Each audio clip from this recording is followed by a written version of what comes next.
Le sens de l'eau nous entraîne aujourd'hui tout près de la mer, non loin de La Rochelle, sur les magnifiques étangs des Colverts, pour une pêche au brochet. Ça sent déjà bon l'iode de la mer, n'est-ce pas Philippe?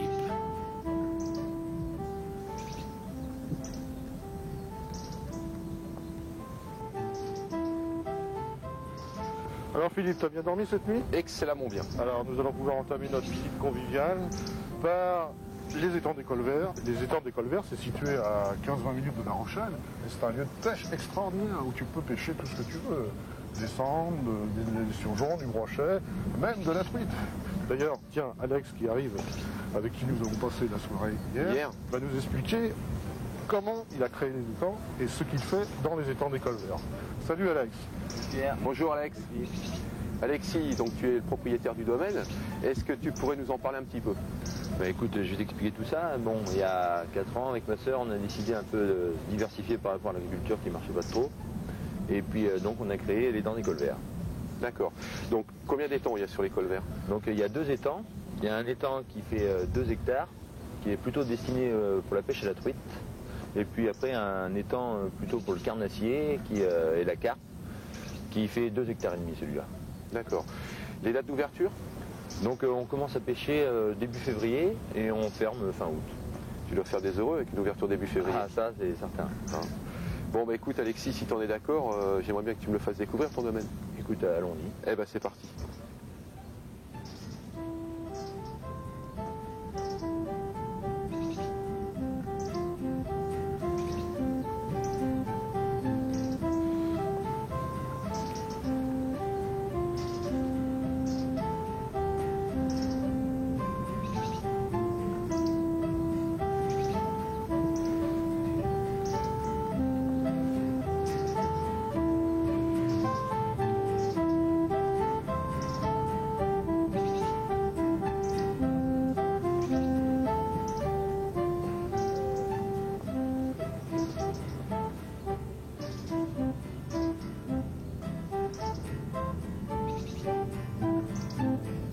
Ah oui, là c'est pour faire du gros brochet ça, hein. Et t'en as des petits pour pêcher au manier demain ou pas? Ouais.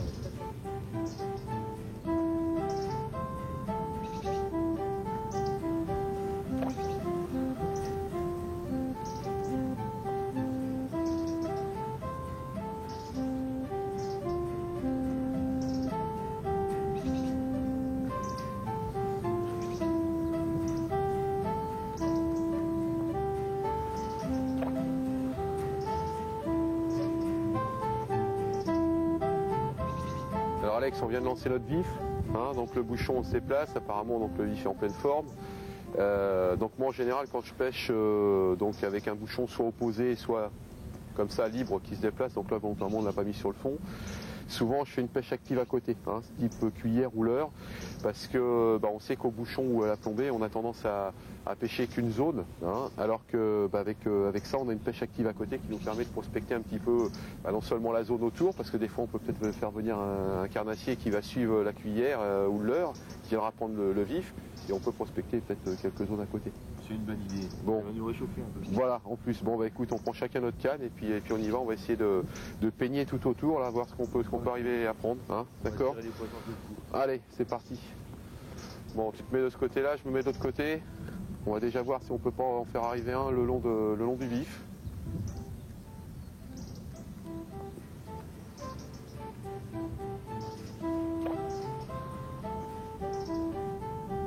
Le brochet doit être pas trop loin du fond en ce moment, hein.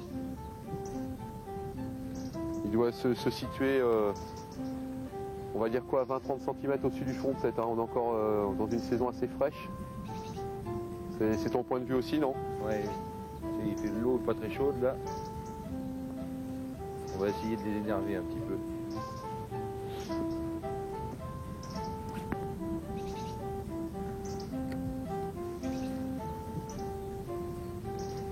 Alors tu m'expliquais tout à l'heure que le poste là où on se trouve est un poste souvent intéressant. Oui, parce que ce qui se passe, tu vois, sur une dizaine de mètres, c'est un peu plus profond. Et ça fait des fosses et les poissons se tiennent souvent là, en bordure. Ils arrivent à faire le tour de... Ah, non, je pense ici. Alors tu as des poissons là qui font quelle taille donc à l'intérieur là? Parce que j'ai vu tout à l'heure que tu avais à l'entrée donc un tableau avec les records de chaque prise en fonction de l'espèce. C'est ça, oui.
Regarde, regarde.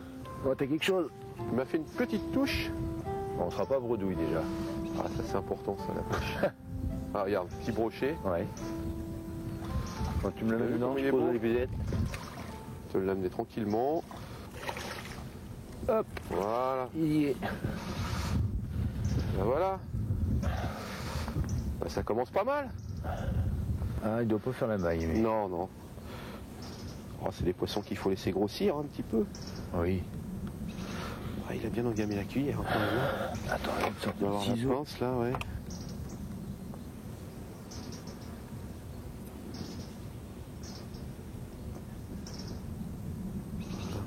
Hop.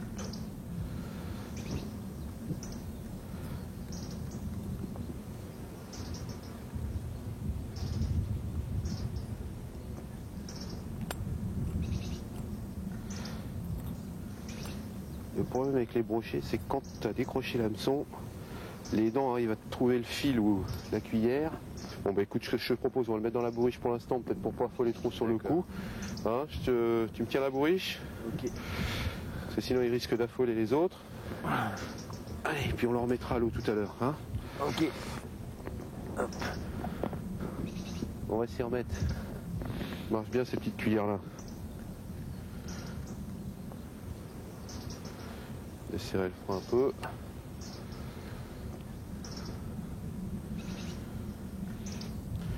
Toujours bien vérifier que le pompon est pas dans... Tu vois, il était dans l'ardillon.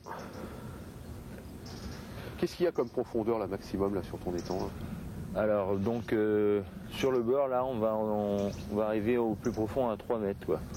À peu près. C'est là j'ai le sentiment qu'il m'a pris à un endroit où il y avait une bulle qui remontait, tu vois, parce que il m'a fait une touche et après d'un seul coup je chantais plus rien, donc j'avais le sentiment d'être peut-être sur un endroit où il y a moins de fond. Il y a une dénivellation, là, tu vois, ça...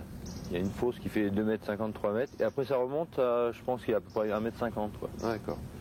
Il a dû suivre la cuillère et me prendre un moment où la cuillère remontait, quoi. Bon, bah écoute. On va essayer d'aller en chercher un autre. Ben, on est là pour ça. Hein?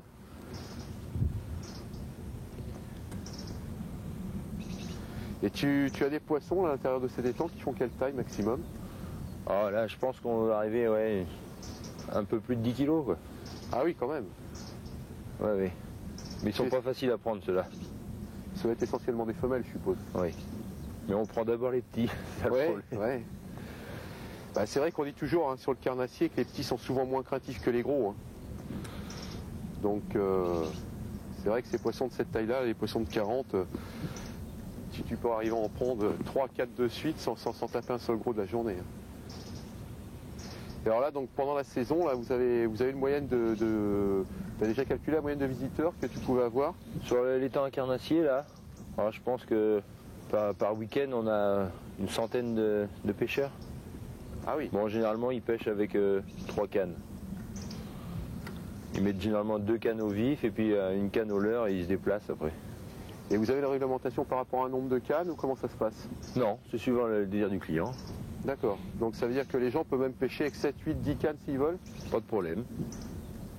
Mais alors tu vas limiter les emplacements par rapport au nombre de pêcheurs aussi, quoi. Bah oui, on essaie. Bon, on est là pour passer un bon moment, on n'est pas là pour embêter les gens à côté, quoi.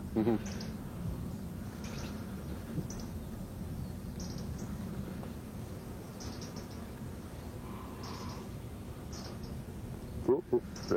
Ouais. Parce que je te propose, on va faire ce petit poste là, c'est pas mauvais dans l'angle de l'étang là, Ouais. souvent là. C'est pas mauvais. Eh ben écoute, hein, on va rester sur la cuillère hein, parce qu'apparemment c'était pas mal. On change pas une équipe qui gagne. Voilà, exactement. Allez, Allez, un de chaque côté du petit arbre.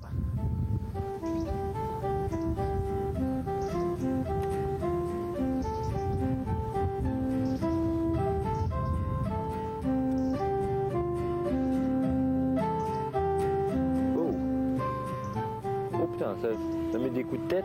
Ouais. Attends, je vais chercher l'épuisette. Il est à gauche là. Près de la Ah là, il cuillère. est là, il est en face de moi là. Putain, quand j'ai lancé la cuillère, quand Ouais, ça il atterrit, a pris dessus. Ouais. dès que ça atterrit, Il est beau. Ouais. Les derniers roches au niveau d'un brochet, c'est là où souvent on les perd. Faire attention, ah oui, il est beau en plus. Hein. Prends ton temps. C'est un beau poisson.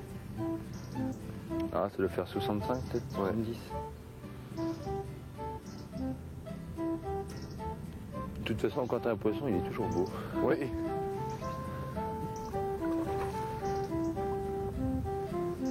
Allez, viens par ici, jeune homme ou jeune fille. Ça, c'est Ouais. c'est toi qui vas me le dire.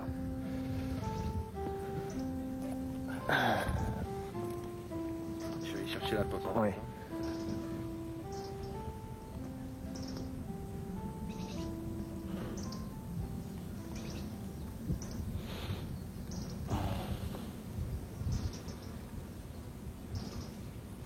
Ça y est, il est décroché.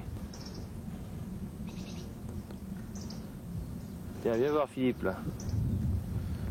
Ouais, mais ça va pas, Alexis. Il est plus gros que le mien. Normalement, tu J'ai m'as pas dit fait tout à l'heure, exprès. il a veine que pour la crapule. Ça va pas, ça. J'ai dit la canaille, pas La la canaille, oui. Oh. Tiens, regarde ça. Tu vois, ça c'est une parasite, D'accord. une sangsue. Et alors, c'est nocif, ça, pour le poisson. C'est pas très bon, mais. Et ça s'enlève ou Ouais. ça reste dessus ça quoi? Ça a tendance à sucer le sang? Ça fait suce le quoi? sang, Ça ouais. suce le sang. Bon, quand il n'y en a pas plus que ça, c'est pas. Il y en a une ou deux, tu vois. Et ça risque de faire mourir le poisson? Non, Il y en avait plusieurs, non? Ouais. Alors, la question fatidique, mâle ou femelle? Ah. Moi, je dirais plutôt une petite femelle. Ouais. Mais bon, on pourra pas le savoir. Bon, on va la mettre dans la bourriche. Allez, on va la mettre dans la bourriche. Y a pas de raison. Puisque c'est une femelle.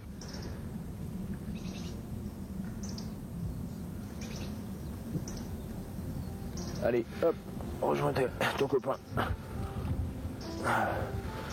Bah, impeccable. Eh ben, dis donc, ouais. Bon, il y en a d'autres, hein. Allez, Allez. on y retourne. Tu vois le bouchon? Oh là, ah oui, il est là. Là, si, il est là. C'est vrai qu'avec cette petite risée là devant qu'on a ce matin, ça fait une espèce de faux jour et les bouchons on les cherche toujours un petit peu. Bah, on est juste à la limite en plus du vent. Là. Mais j'ai l'impression qu'on les énerve quand même plus avec les cuillères qu'avec le bouchon. Hein. Et puis la cuillère, c'est vrai que quand elle tombe dans l'eau, comme tu disais, ça fait déjà un bruit, le brochet vient voir. Et puis ces espèces de cuillères qui tombent un peu en feuilles mortes, là, ça, de toute façon, elles nagent tout le temps, quoi. Bon, Alexis, hein, pas de temps à perdre. Allez.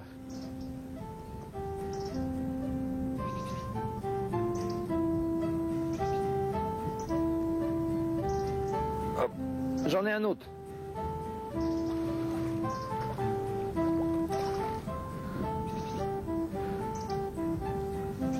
Oh, ça a pas l'air Oh, vilain. moi aussi!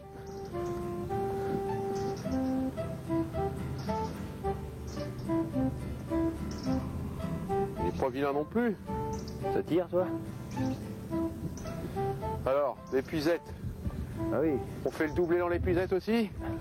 Ah, si on y Allez, arrive. Pour finir. C'est ça le travail d'équipe. Tu prends l'épuisette? Allez. C'est périlleux Allez. ce qu'on va faire là. Qu'on essaie de pas s'embêter. Bon, on n'a qu'une épuisette pour deux, alors. Allez, je t'attends.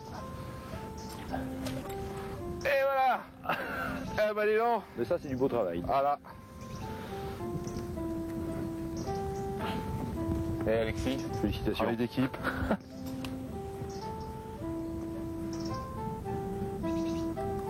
Hop, et voilà. Tiens, Tiens, bon, tu veux que j'en ai la le pince, tien? ouais. Et bien pris aussi, hein.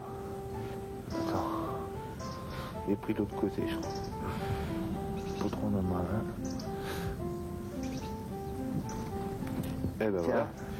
Eh ben écoute, hein. On va les mettre dans la bourriche. Voilà, c'est pas mal, hein. Bah dis, ça nous fait 4 brochets pour la matinée. On va peut-être en garder un quand même pour en déguster un ce soir. Ouais, pourquoi pas. Hein? Et c'est tout l'intérêt de la C'est pêche. tout l'intérêt. Et puis bon, en mettant 3 à l'eau, ça garde, je dirais, un cheptel suffisant pour revenir une autre fois.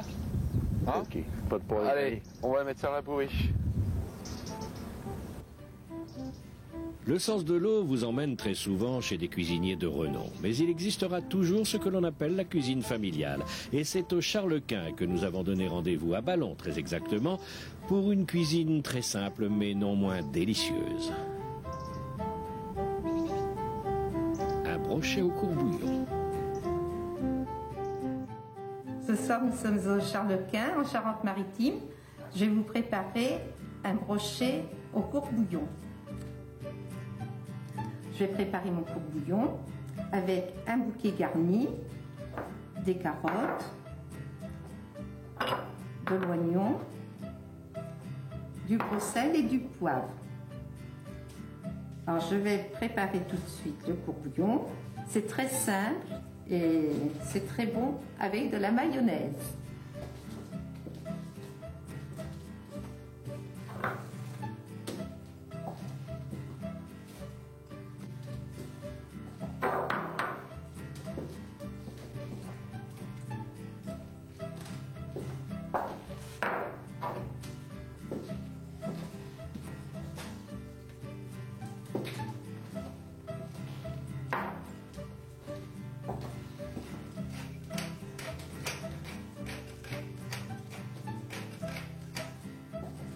Mon courbouillon est prêt.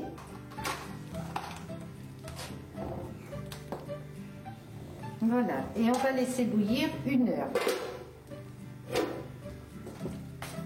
En attendant, je prépare mon poisson. Mon courbouillon a chauffé. Je l'ai laissé refroidir pendant 2 heures. J'ai écaillé pendant ce temps mon brochet et je l'ai vidé. Et maintenant, on va le mettre au courbouillon.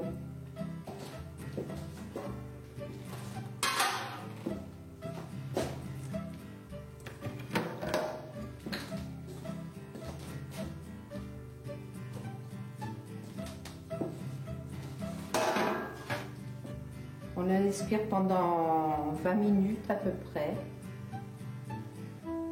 On laisse cuire comme ça.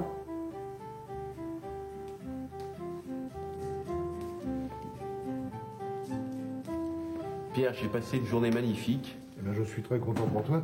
On a pêché du brochet. Dans le coin? Eh oui, juste à côté, donc à l'étang des Colverts. Ah oui, évidemment, forcément, ça peut être le Colvert. Hein. Tout à fait. Et je pense que ce département de la Charente-Maritime est très convivial. Et je crois que le nom de ton journal est tout trouvé. Absolument, parce que j'ai monté Convivial il y a 2 ou 3 ans, parce qu'il y avait quelque chose à expliquer dans notre région. Moi, je suis issu de la région parisienne, ça fait 20 ans que je suis dans le coin, et je m'aperçois que La Rochelle, c'est une ville touristique, mais les gens qui viennent en vacances à La Rochelle ne connaissent pas l'essence même de notre région, c'est-à-dire les petits coins sympas. Alors, qu'est-ce qu'on y découvre dans ce journal? Eh ben, on découvre, c'est pas un journal gastronomique qui parle de gastronomie, contrairement à ce qu'on pourrait penser. On parle de petits endroits où il se passe des choses. Si on mange bien, c'est mieux. Je préfère, sinon je gueule. Mais on parle surtout d'endroits où il se passe des petits trucs, où le patron est comme ci, comme ça, où il y a de la bonne musique, où on mange bien. C'est un peu la Gazette du coin. C'est un peu la Gazette de la région autour de La Rochelle. D'accord. Et ce journal donc est à la disposition non seulement des habitants du coin, mais aussi de tous les touristes qui viennent pour pouvoir avoir les renseignements dont ils auraient besoin. Parce que l'été, on le trouve dans les offices de tourisme, bien sûr. C'est un journal qu'on trouve entre Niort, Rochefort, La Rochelle, et qui parle aussi bien de jazz que de manifestations régionales, de beaucoup de terroirs quand même, de producteurs régionaux, des petits coins que les gens, tu viens des grandes villes, tu sais pas où il faut aller. Ben moi je te dis où il faut aller. Alors tu parlais tout à l'heure de bonne table. Ici on se trouve donc au restaurant Le Charles-Quint, hein, et ici c'est vraiment une très bonne table. C'est convivial, c'est le cas de le dire. Ce sont des gens charmants. Jean-Claude et Caroline accueillent donc tous les pêcheurs. Hein, et moi, honnêtement, je vous conseille ce restaurant. Si vous venez dans la région pour pêcher, n'hésitez pas à vous arrêter. Vous y serez accueillis par Jean-Claude et Caroline, comme nous on l'est, dans un état d'esprit très sympathique, entre copains. C'est vraiment magnifique. Bah, d'ailleurs, je crois on va déguster un brochet ce soir. Bah écoute, à partir du moment où on l'a pris ce matin, le but c'est de le manger. Hein. Mais c'est toi qui l'as pris. Eh oui, eh oui. Et c'est moi qui veux le déguster. Voilà, exactement. Et J'aime voilà. bien faire plaisir aux amis. Et voilà Jeannette qui nous propose. Je vous souhaite bon appétit. Bon, Jeannette, merci beaucoup. Magnifique. Eh bien écoute Pierre, à toi l'honneur.